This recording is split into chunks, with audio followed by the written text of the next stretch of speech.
When the lights go out and the shadows come alive, remember, something always watches from the dark. Tonight, you'll hear a tale that might follow you long after it ends. Lock your doors, silence your doubts, and pray you're not next.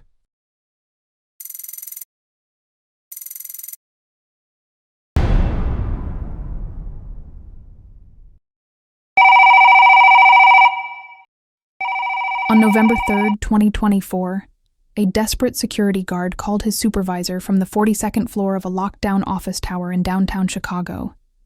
His voice was trembling. He said someone was inside the building with him, someone who knew everything about him, where he'd be, what he'd do, and even the bedtime routine of his 8-year-old daughter.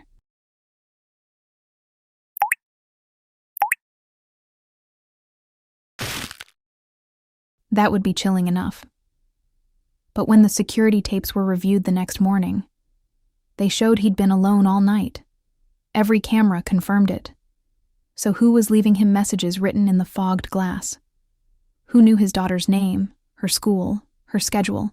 And why did the final message, found 42 floors above the street, say only, "Sonia walks home alone at 3:15 p.m.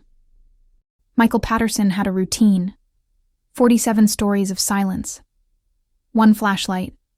One pair of boots echoing through empty hallways. Security work wasn't glamorous, but it paid the bills. It let him keep his daughter Sonia safe, warm, and asleep, while he kept watch over a dark, sleeping building. November 3rd began like every other night. He clocked in at 11 p.m., poured himself a stale cup of coffee, and began his first patrol.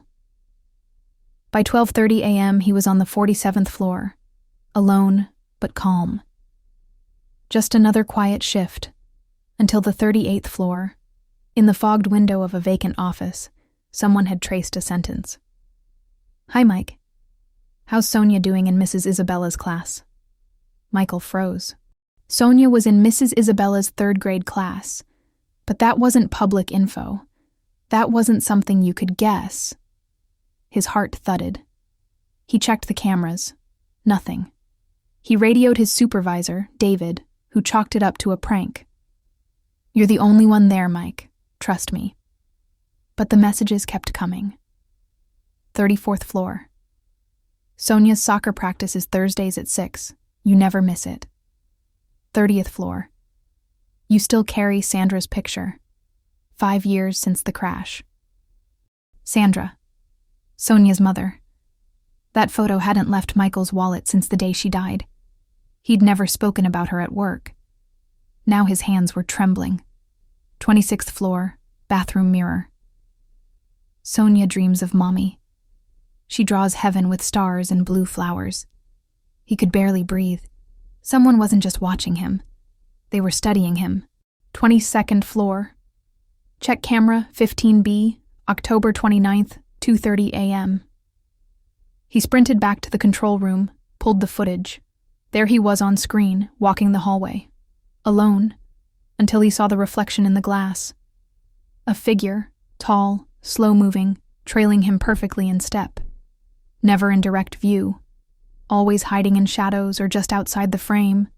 Its face looked like his, but the eyes, too dark, the movements, too precise, the smile, all wrong. It had been following him for days, maybe weeks. Learning. Mimicking. Michael panicked. Elevators wouldn't respond. Stairwells were sealed. The 15th floor became his cage. And then came the message that shattered everything. On the security office window, written in condensation. "I've been learning to be you, Michael. Your voice, your habits, how you tuck Sonia in. I'm ready now." Michael's radio crackled to life. His own voice came through. "David, it's Mike. Everything's fine. Finishing my rounds now." Michael screamed into the radio. "That's not me." But David didn't believe him. Because on every camera, Michael was walking calmly, doing his job. Nothing strange, except the man in the footage wasn't Michael, not really. He was too calm, too precise. And when he turned toward the camera, he smiled. A smile that didn't reach the eyes. A smile that studied you. The imposter waved at the camera, then pointed at the real Michael, who was now locked inside the control room, watching it all unfold. Michael's phone buzzed. Unknown number. Sonia's school called. She's sick. Pick her up at 1 p.m. Don't worry. I already told them you'd be there. You've done enough, Mike. I'll take it from here. The last camera feed showed the imposter calmly walking out the front doors, waving at David, blending into the world, wearing Michael's face. Morning came. They found Michael in the control room, catatonic, whispering, "Don't let it near Sonia. That's not me. That's not me." The tapes showed nothing unusual, just Michael doing his rounds and clocking out. But the man in the footage wasn't the one they found. That Michael, the real one, now resides in a psychiatric facility, diagnosed with delusions and identity disorder. But here's where the story splits in two. Because Sonia Patterson still lives with her father. Neighbors say he's more attentive than ever. He walks her to school, packs her favorite snacks, never misses a pickup. Always smiling. Always watching. Her teacher, Mrs. Isabella, said he's a little intense lately. He takes notes during parent meetings, asks very specific questions, like he's trying to memorize Sonia's life. And one day, when asked how her daddy was doing, Sonia said, "He's different now. He tells me things about Mommy he never said before. And sometimes, I catch him practicing his smile in the mirror, like he's trying to be someone else." If someone close to you suddenly seems too perfect, too in sync, if they start asking you questions they should already know the answers to, or if you ever feel like someone is copying you, learning your rhythms, you might not be paranoid. You might just be the practice. Run.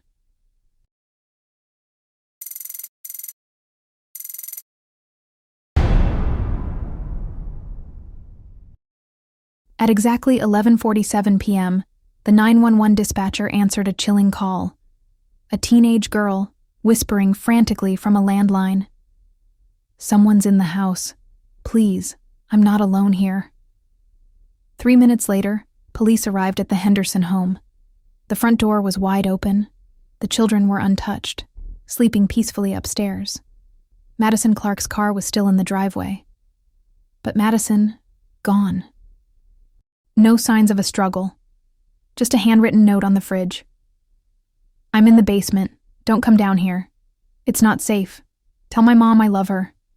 There was only one problem. The Henderson house doesn't have a basement. Madison Clark was the dream babysitter. Responsible, polite, and adored by 8-year-old Lucy and 6-year-old Marcus.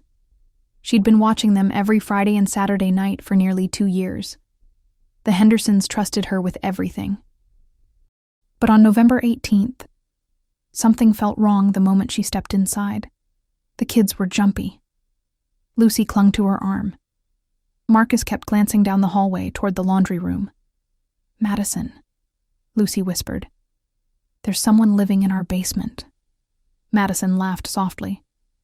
"Sweetheart, this house doesn't have a basement." Marcus's voice was dead serious. "But there's a door. Behind the washing machine. We hear footsteps at night." Madison brushed it off. Kids had wild imaginations, especially close to bedtime. But later that night, as she folded towels in the hallway, she paused. The house was silent. Too silent. Then she heard it. Soft, heavy footsteps. Directly below her feet. She froze. There shouldn't be anything under the house. The Hendersons' property was built on solid concrete. No basement, no crawl space. She checked the children, sound asleep. She walked the house, flicked on lights, opened closets. Nothing. Not even wind. But at 9:30 p.m., the footsteps came again. This time, beneath the living room. Madison grabbed a flashlight and went outside. No access panels, no doors, just a wall of concrete. But something caught her eye. freshly turned dirt along the base of the house, as if someone had been digging. She called Mrs. Henderson. Voicemail. Same with Mr. Henderson. They were at a company gala, wouldn't be back until after midnight. Then, at 10 p.m., a knock at the door. Not a normal knock. A slow, dragging tap, just above the floor. Madison peeked through the peephole. Nothing. But on the welcome mat, a child's drawing of the Henderson house. Only this version had a basement. Stick figures drawn beneath the house. 5 of them. The drawing was signed, Lucy. Madison rushed to check on her, still asleep. But the drawing haunted her. The Hendersons were a family of 4. Why 5 stick figures? At 10:30 p.m., Madison heard Lucy's voice downstairs. "Madison, can you come help me? I'm scared." But she was watching Lucy sleep upstairs. When she crept downstairs, she saw Lucy in the kitchen, or someone who looked like Lucy. Same face, same voice, but the smile was too wide. Her pajamas were different. "I want to show you the basement door," the other Lucy said. She turned and shoved the washing machine aside like it weighed nothing. Behind it was a door that wasn't there before. "There are other kids down there," Lucy said cheerfully. "They want to play." Madison backed away. "Let's go back upstairs." "But the other Lucy is upstairs." She grinned. "Don't you want to meet the other Madison?" Madison ran. She found real Lucy awake now, crying. "There's someone in the house," she sobbed. "She looked like me. I saw her in the mirror." Madison's phone buzzed with a text. "Unknown number. Check the basement. Your replacement is waiting." She tried 911. No service. Cell phone, dead. Landline, cut. She locked herself in the kids in Marcus's room, barricading the door with furniture. 11 p.m., Madison's own voice echoed from downstairs. "Lucy? Marcus? Time for bed."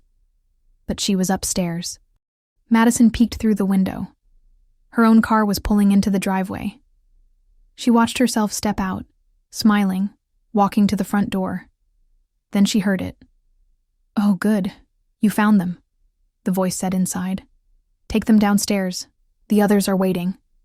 Footsteps began climbing the stairs. Then, knock, knock, knock. "Madison? Why is the door locked? Let me in. It's me." "No," she whispered. From outside the door, her voice replied, "Don't confuse the children.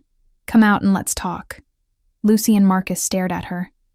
Their babysitter, but their faces twisted in doubt.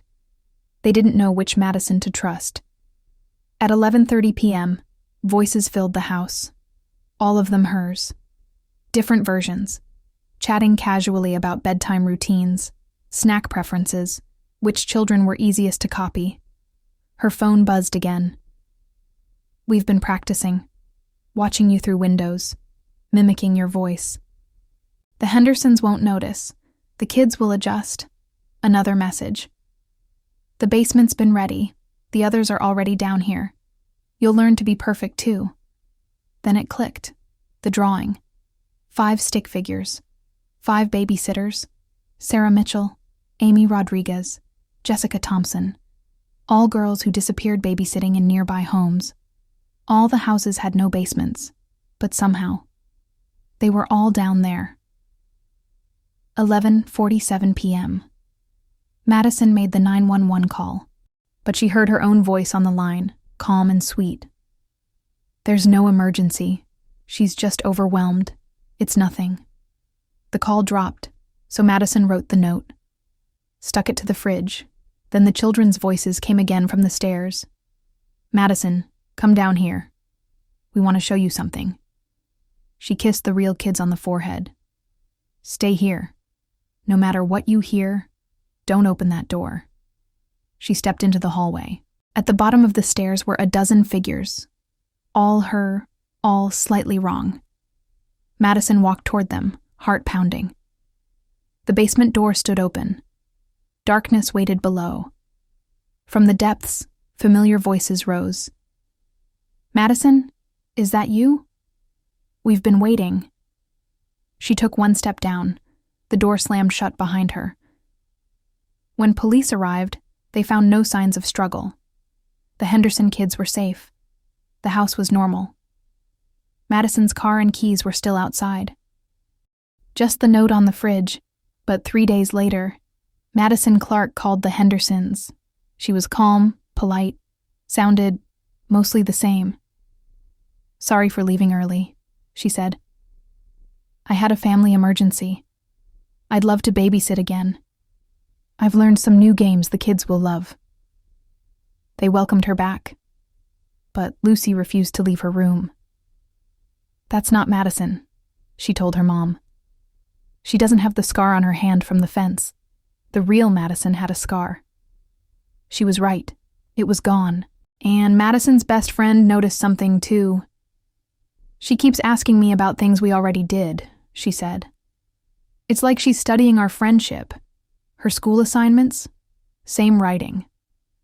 But the pressure was off, like someone learning how to forge documents." Police later found a chilling pattern. 6 babysitters, 6 disappearances, all returned claiming family emergencies, all watching homes built on slabs, no basements. But beneath each one, ground-penetrating radar detected something impossible, a network of connected underground chambers, all leading somewhere deeper. Something beneath suburbia is watching, replacing, and learning to be us.